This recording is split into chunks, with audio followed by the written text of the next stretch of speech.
आता नागपंचमी आली आहे, तर म्हटलं चला ज्वारीच्या लाह्या करू आपण घरच्या घरी. तर बघा मी ते ज्वारीच्या लाह्या करत आहे.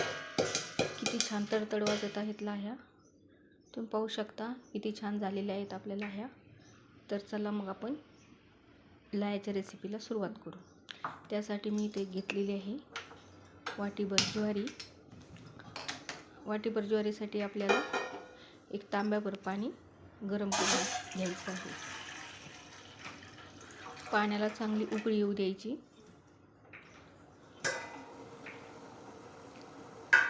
उकळी आल्याच्या नंतर आपल्याला ही ज्वारी त्या गरम पाण्यामध्ये टाकून घ्यायची आहे. गॅस बंद करायचा आणि मग लगेच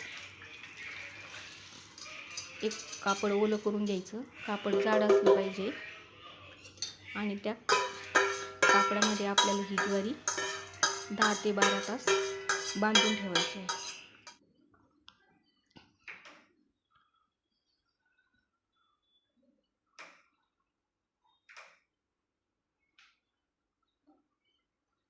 ज्वारीच्या लाह्या खायलाही खूप पौष्टिक असतात.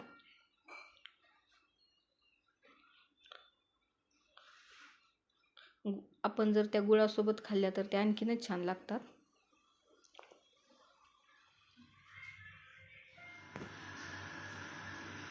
तर हे बघा 10 ते 12 तास झालेले आहेत आणि आता ही ज्वारी आपल्याला थोडीशी सुकत घालायची आहे.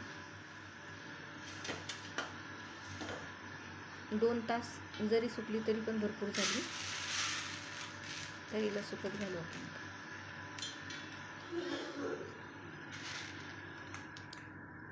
ज्वारी 2 तास सुकलेली आहे. आता आपण लाह्या करायला घेऊ. 1 चमचाभर ज्वारी मी कढईमध्ये टाकलेली आहे. कढई आपल्याला अगोदर गरम करून घ्यायची भरपूर आणि मग आपल्याला ज्वारी टाकायची आहे. आणि एक कॉटनचा रुमाल घ्यायचा आणि त्या रुमालाने ही ज्वारी जोपर्यंत तडतडायला लागत नाही तोपर्यंत असं सारखं फिरवत राहायचं.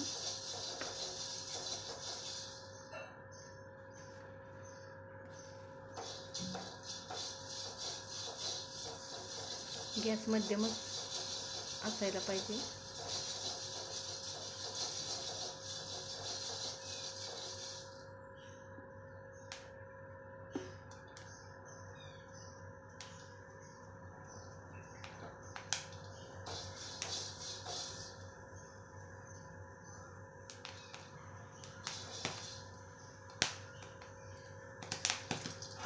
तर हे बघा ज्वारीच्या लाह्या फुटायला लागलेल्या आहेत. याच्यावर झाकण ठेवायचं.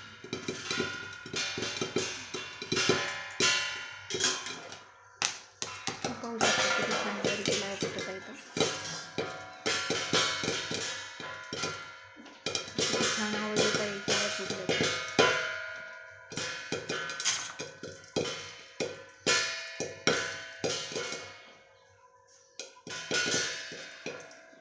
जेव्हा लाह्या फुटायला चालू होतील तेव्हा गॅस थोडासा कमी करायचा.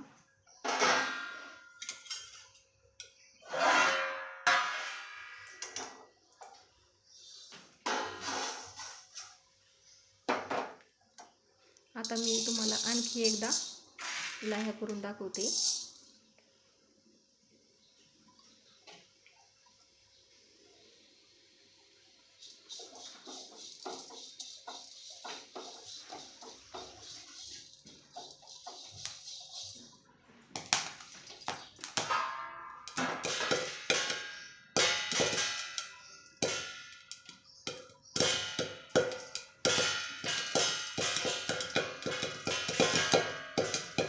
तुम्ही पाहू शकता किती मस्त तडतड वाजत आहे.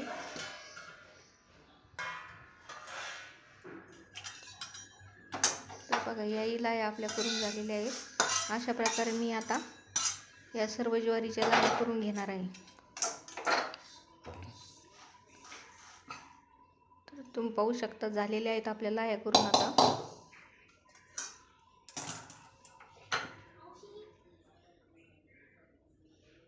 हे बघा किती छान लाह्या भाजलेल्या आहेत आपल्या. लाह्या झाल्यावर सर्व लाह्या घोळून घ्यायच्या म्हणजे न फुटलेली ज्वारी खाली राहील. तर माझी लाह्याची रेसिपी तुम्हाला आवडली असेल तर व्हिडिओला लाईक, शेअर आणि सबस्क्राईब करायला विसरू नका. भेटू अशाच एका नवीन व्हिडिओमध्ये. तोपर्यंत धन्यवाद.